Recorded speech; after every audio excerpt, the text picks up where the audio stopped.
கர்த்தருடைய பரிசுத்த நாமத்துக்கு ஸ்தோத்திரம். இன்னைக்கான வேத பகுதியை பார்க்கறதுக்கு முன்னாடி நேற்று நம்ம வீட்டில் கேட்ட வினாவுக்கான வீடியோ இன்னைக்கு நம்ம பார்க்கலாமா? பழையவைகள் ஒழிந்து போயின என்பதன் அர்த்தம் என்ன? இதுக்கான பதில் பழைய வாழ்க்கை முறைகள் மற்றும் பாவங்கள் நீங்குவது. சரி, இப்போ நம்ம இன்னைக்கான ஒரு சின்ன வினாவை பார்க்கலாமா? வெற்றிக்காக தேவனுடைய ஜனங்கள் முதலில் என்ன செய்கிறார்கள்? இதுக்கான பதிலை கமெண்ட்ஸ் சொல்லுங்க. சரியான பதிலை நாளைக்கான வீடியோவில் சொல்றேன். இப்போ நம்ம இன்னைக்கான வேத பகுதியை பார்க்கலாமா? சங்கீதம் 149 அதிகாரம் 8 வசனம். அவர்கள் வாயில் கர்த்தரை உயர்த்தும் துதியும் அவர்கள் கையில் இருபுறமும் கருக்குள்ள பட்டயமும் இருக்கும். To bind their kings with fetters, their nobles with shackles of iron. Psalm 149:8. இது நம்ம ஒரு சின்ன கதையா பார்த்துடலாமா? ஒரு நாட்டில் கொடூரமான அரசர்களும் உயர்ந்த மனிதர்களும் ஆட்சி செய்து கொண்டிருந்தாங்களா. அவங்க அவங்களோட அதிகாரத்திலேயே பெருமைப்பட்டாங்களா.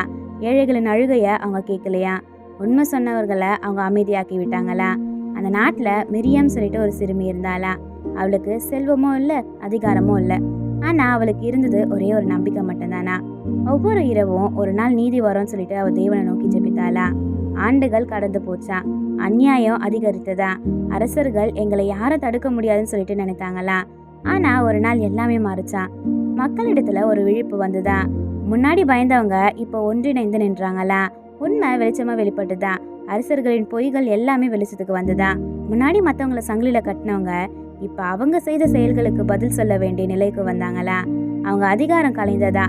அது பழிவாங்கல் இல்ல, அது நீதியா இருந்ததா. மிரியம் அந்த கூட்டத்துல நின்று மகிழ்ச்சியுடன் கண்ணீர் வடித்தாளா. அவன் மெதுவா சொன்னாலா, தேவன் எங்களை மறக்கலன்னு சொல்லிட்டு. அதிகாரத்தை தவறா பயன்படுத்தினா ஒரு நாள் கண்டிப்பா நீதியை சந்திப்பாங்க. உண்மை எப்போதுமே வெல்லும். ஆமேன்.